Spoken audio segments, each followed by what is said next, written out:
Hey, this is Aleksander Vitkin from businessbetter.com. Are you a web developer who's looking to potentially start freelancing? And are you discovering if it's even worth it? Like, does it pay more? Is it worth getting into? Is it safe? Is it actually better than getting a job? Well, if you look up this topic on the internet, you're going to find a lot of conflicting information. In fact, most people are against this. They're like, don't freelance. It is bad. So in this video, I'm going to give you a balanced view on what it's like actually freelancing. And we're going to figure out if it's worth it, if you can actually make more money with it, and what are some beliefs that people have around freelancing that may or may not be true, like what is true and what is not true, and who can you trust when you're researching freelancing. Should it be people who tested it for 2 months and then failed and then tell people don't try it? Or should it be people who've succeeded, right? Because who you listen to, that point of view of that information is going to determine your outcome based on the advice that you want to follow.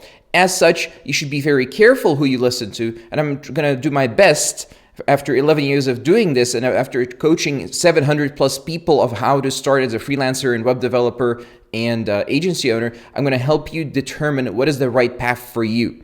Before we get started, please do hit the subscribe button and bell notification icon, and the like button is for the algorithm. You know how it is on YouTube.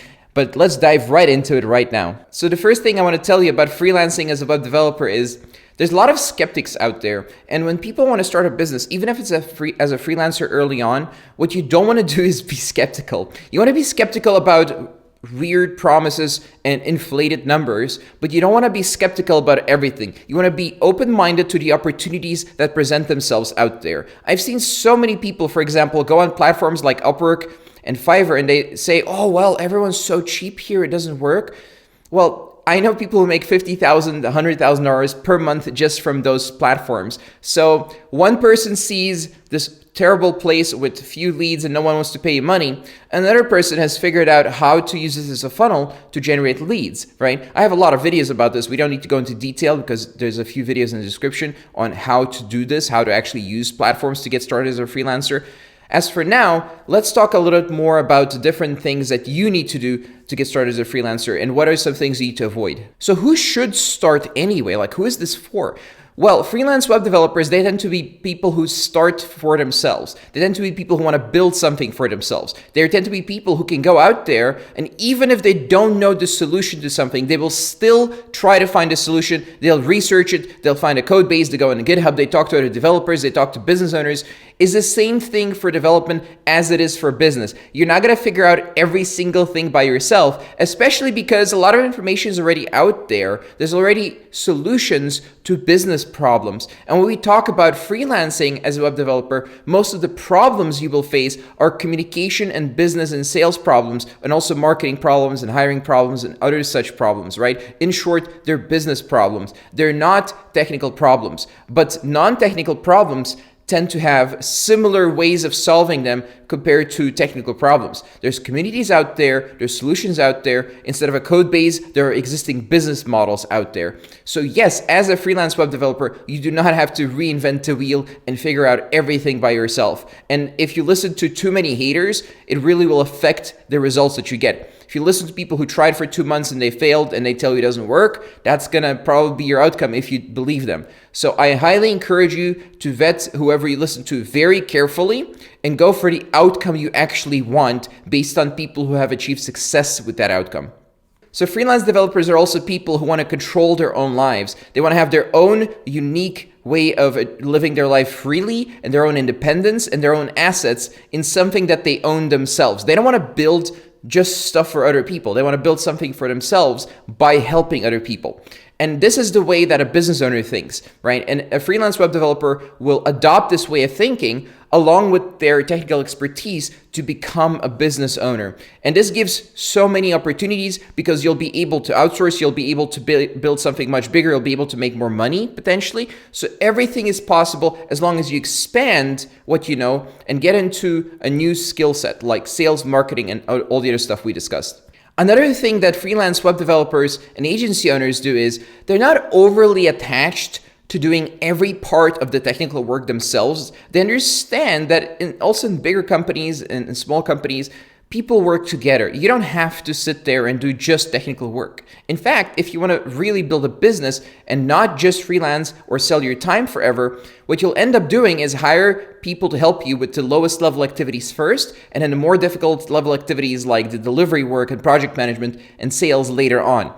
They don't want to just be a developer, they want to be a business owner. This is a very common theme that I see, and they understand that they need to work in teams. It's not just, oh, I just want to be the best technical expert in the world. Because ultimately, probably you won't be the best technical expert in the world, but you can get close to that. And with your team, with a team, you can be more powerful than any individual.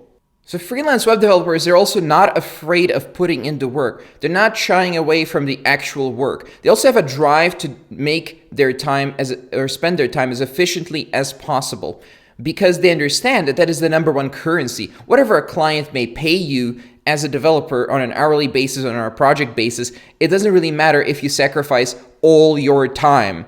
And there's ways around this. There's ethical, morally acceptable ways of building a business where you don't have to give away every hour of every day thinking and working on the business nonstop, like 16 hours a day. You don't have to do this. There are perfectly viable ways of building a business. And trust me, business owners don't really do that. They don't sit there constantly focused on business 16 hours a day. It will drive you crazy eventually. But a certain amount of hours is okay. We recommend 8 to 10 hours a day, 5 to 6 days a week. And this is sufficient to build a business. You do not need to kill yourself. This is a marathon, not a sprint. There's also no such thing as quick money, a quick fix, just some side income, and then you become a business owner. There's no such thing as a quick fix, in short. What you're going to have to keep doing is the same thing you did to become a developer. You're going to have to slowly learn a skill while you're implementing and while you're getting feedback, a feedback loop from the market, from clients, from people that are paying you money. You can do this in months if you get help. You can also do it in years by yourself, by figuring out every step by yourself. It's up to you how you want to do this. I recommend taking the most efficient route possible. So before we get into how much freelance developers can make and what are the expectations in terms of what the possibilities are in a business, let's talk about leveraging other people's time and platforms. So you could either go out there and try to build a website and try to build everything from scratch, figure out your marketing from scratch, write blog articles or something like that. Or you could just go on freelancing platforms where clients already exist and they want to pay, they have money, they're ready to go, and you could offer your services for a good fee on the platforms. They've done a lot of the marketing credibility building for you already, so you don't have to start from scratch. Furthermore, as soon as you can, you should hire people. You shouldn't just have to do everything yourself, like I mentioned earlier in the video. So what are some income expectations that freelance web developers could have? So for example, if you work as a developer, if you're a web developer, you make usually on average below $100,000 per year if you're from North America. So as a freelance web developer, what you can do is you can charge between $50 and $150 per hour, depending on your skill level. What this means is maybe you won't work quite as many hours doing the technical work early on, but you'll get paid more on an hourly basis, which means you'll be able to make more money. However, the real magic happens when you build a team and when you outsource a lot of the work and when other people help you with your business, because then you have more time to spend on lead generation and business development activities and not just coding and doing other such things. What this means long-term is you can scale a system that works to millions of dollars. What this means long-term is you can have a team all over the world, you can run a business remotely, and you can build a business that supports other businesses, your family, and whatever else you want to do, like philanthropy, for example, right? So you don't have to just spend money on Lamborghinis, you can actually help people as well in other ways. As such, I have a bunch of videos ready for you in the description that will help you get started as a freelance web developer. There's videos about lead generation, there are videos about other stuff. Also, if you're interested, there's a link in the description for coaching. If you're interested in getting help from professionals, from agency owners that have made it, that are making millions of dollars, then you can do this as well. You can apply via businessmentor.com. The link is in the description.